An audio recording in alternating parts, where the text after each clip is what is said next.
What's up, students? It's your boy PGT. Welcome back to class. Today I'll be going over everything you need to know about slants, as well as showing you how to make your very own culture slants. Culture slants are little media storage containers that will prolong the life of your mycelium culture. Slants can store healthy culture for up to a year or more. So if you have a favorite type of mushroom or isolation you're working with and you want to back it up for later use in the future, slants are the best way to go about doing this. Here's an example of a colonized slant that's over a year old now, actually. I decided to back up these cultures because I want to continuously have them available anytime I want to grow them out in the future. Some of you may be asking, well, what's the difference between slants and agar plates? And here I'll explain to you. Here is a beach mushroom plate that is a couple months old. As you can see, the mycelium has fully covered the entire surface area, and once it's done that, it's basically feeding through all of the nutrients in here, and it's trying to expand outwards outside of the dish. It's trying to reach for more nutrients or oxygen. If I were to keep this plate on for a few more months, this mycelium will probably start expanding outwards out of the parafilm. So what makes culture slants so suitable for long-term storage is there's a little pocket down here full of nutrients for the mycelium to feed off of. What the mycelium is going to do is it's going to colonize the surface area of the agar first, and once it's fully colonized the surface, it's going to start expanding outwards, and because there's a big pocket of nutrients down at the bottom, it will have a lot longer time for it to feed off of. Here you can see the colonized one has covered the surface area, and you can see behind here it started to kind of reach into the agar that's inside the tube, and this process slows down their growth and as well as keep it contained in here so that it's not constantly overgrowing. Now, with that said, let's get on with the video and I'll show you guys how to make your very own culture slants. So these are the ingredients that you're going to want to use for your culture slant productions. First thing you're going to need is a centrifuge tube. These are 15 milliliter centrifuge tubes. You can find these on Amazon. I'll have links down in the description for all the products that I use in this video. You can use bigger tubes if you want. Me personally, I like the 15 milliliter ones, so that's what I'll be showing you guys how to do. I have seen 30 milliliter ones, which is fine as well. I have a pint-sized jar here. This is to fit all of my culture slants in, and I have a plastic lid with these. This is what I'll be putting inside the pressure cooker to sterilize my slant in. You're also going to want a syringe. I have a 12 milliliter syringe. What you're used to inject into your tubes. You're also going to want a needle tip for your syringes. I'm using 18 gauge needles here. These are blunt tip, but you can have normal pointy tips if you want, that's fine. You're going to want a little scale to measure out your ingredients. And I'm using malt extract agar today for these slants. You can also just use the PGT recipe agar if you want. Agar, obviously. Food coloring, this is completely optional. You really don't need this, but I like using it. I have a little jar here to kind of measure out the ingredients. Spoon, some popsicle sticks or craft sticks or coffee stir sticks. Now, these are completely optional. You don't need these. I like using them for my slants personally, but you don't really need them, just to give you a heads up. So the wooden sticks, we'll go over this. The wooden sticks are really optional. Many mycologists in the past believed that the wooden sticks provide extra nutrients for mycelium, and that would be correct in the case of storing wood lover cultures. However, mycelium would do just fine in the slants with just plain nutrient agar. I personally like using the sticks for another reason, and that's because it makes for removing mycelium easier in the long run. I can easily scrape mycelium off the sticks with a blade when I need to make transfer out of the slants, And when I deplete the mycelium culture in the slants, I can just pull the entire stick out and stick that on a plate to get the culture growing. I use it more as a method of extracting mycelium rather than to provide additional nutrients if I'm not working with the woodlover species. So that's just to sum up the process of the wooden sticks here. So what I do is I will measure out the wooden sticks, and I'll cut them here to fit them inside of the centrifuge tubes. So I cut these here to size, and when I drop them in the tube, you can see they fit perfectly in the tube.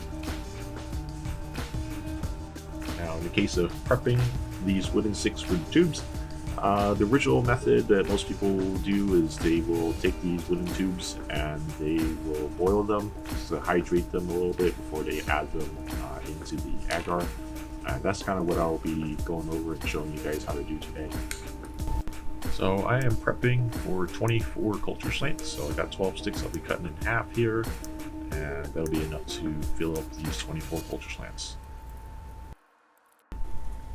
So what you want to do is take your sticks and get some boiling water, drop them in there. This process is to rehydrate the sticks. And let it boil for about 10-15 minutes.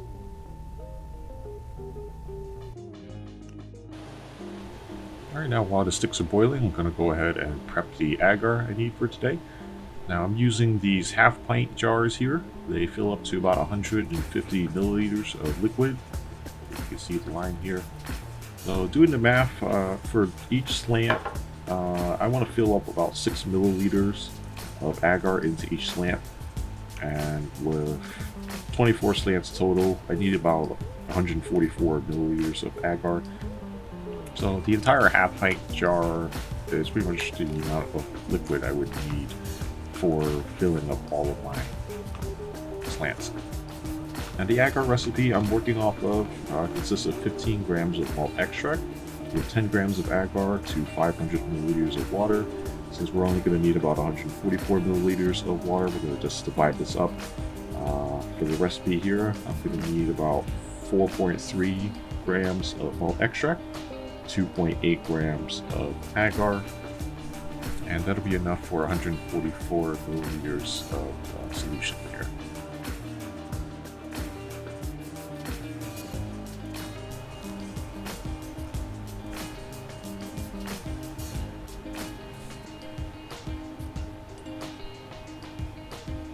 There we go, we've got 4.3 grams of malt extract. Next we're going to need 2.8 grams of agar.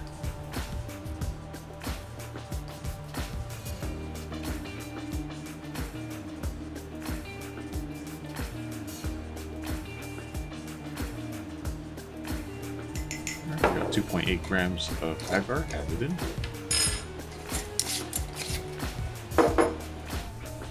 In the meantime, our sticks are now done boiling.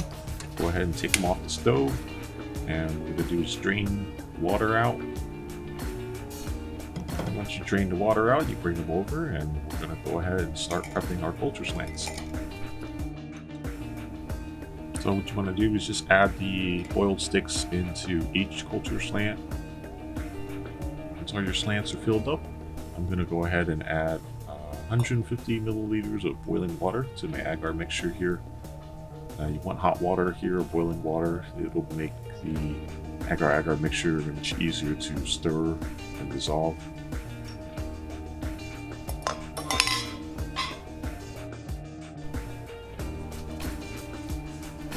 Now here I'm going to be adding some blue food coloring. This part's completely optional. You don't need to do this.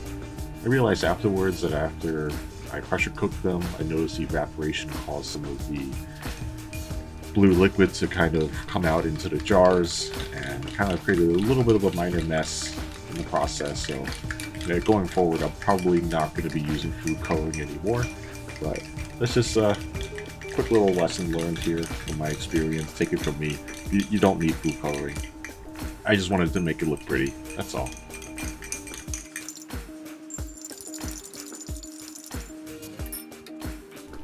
Alright, here comes the fun part. We'll get to the syringe. So open up your pack of syringe, open up your needle tip, Now we're going to basically just suck up this agar solution, and we're going to inject 6 milliliters into each culture slant.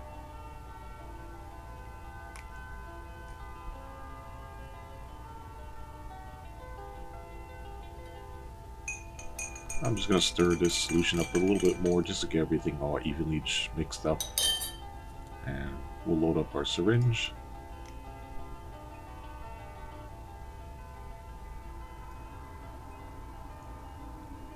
Be careful when you're working with this because it is hot liquid, so just be careful. And each culture slant is going to fill up to about 6 milliliters.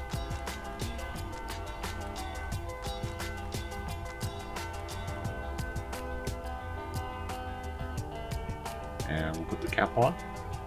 Now when you put the cap onto these, I'm going to loosen them just a little bit. This will allow steam to get in there and sterilize everything during the pressure cook process.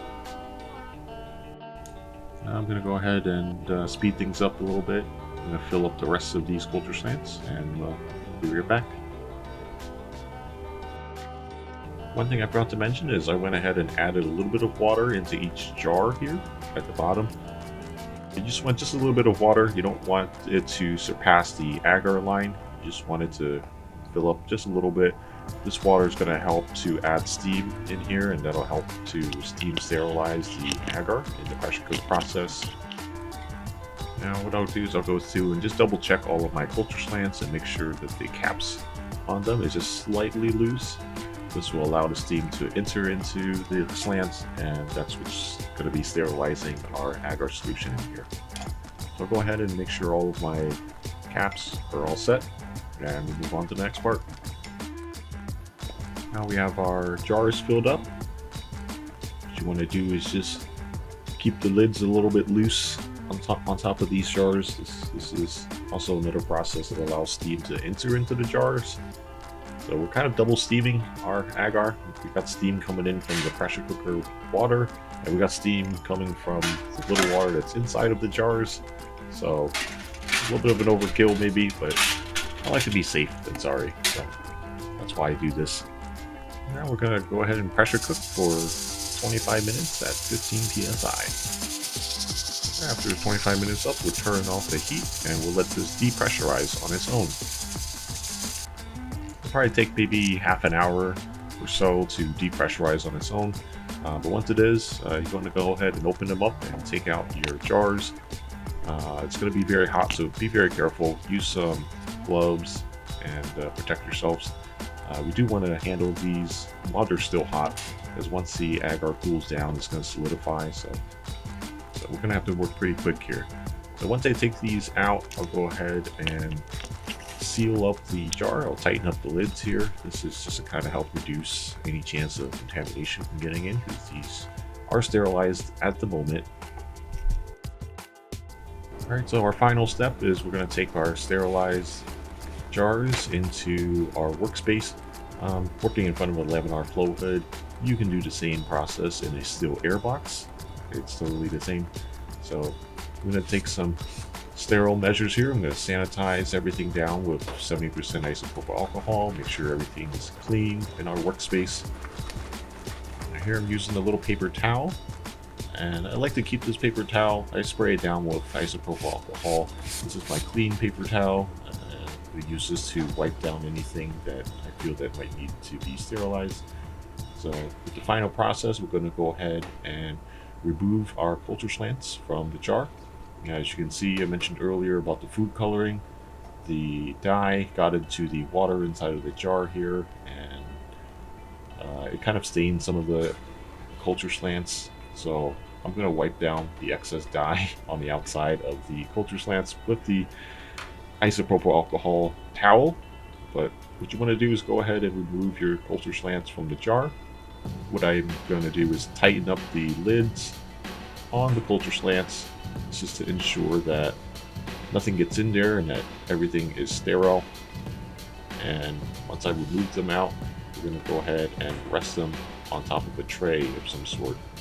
Now this process here is why they are called slants. what you're doing is you're creating a slant slope in the tube, and the slant slope is going to increase the surface area on the agar inside of the tube, and this is what the mycelium will colonize when you make transfers into the culture slants. So go ahead and repeat this process for all of your culture slants. Again, remember to tighten up the lids for them and make sure that everything inside of the jar is sterile, and that tightening up the lids will prevent anything from getting in there. And I'm going to let these cool down to room temperature in front of the laminar flow hood. You could do the same process inside of a steel air box. And it's very important that we do this because that extra surface space in your tube will allow the mycelium to fill out the tube more evenly. You have a lot more space to be able to work with on retrieving your mycelium culture when it comes time to making transfers from your slants. Alright, so here's the next day. We come back and our slants are fully cooled. This is the exact end product that you're going to end up with. And now with these slants, they're ready to use. And what I like to do to store them, if I'm not using them right away, is I'll put them back into these pint jars and I'll close the lid on them. I'll completely seal the lid and I'll store them at room temperature. And once I use them and I get some colonized growth, I eventually will end up storing them inside a refrigerator. And they'll sit in the refrigerator for a year or more, and I would recommend making transfers out of them at least once a year just to kind of reinvigorate the mycelium and keep them going. With that said, that wraps up this Culture Slant class. If you have any questions, feel free to leave them in the comments below. If you want to get involved and get help with growing, I urge you to join our Discord community server. If you wish to support me, you can do so through Patreon or my merch shop. I want to send a big shout out to all my Patreon members. I wouldn't be able to continue doing this if it weren't for you guys. Patreon members get access to exclusive content not available on YouTube. I'll have links to everything in the description below. With that said, I wish you all much love, and I'll see you guys in the next class. Peace out.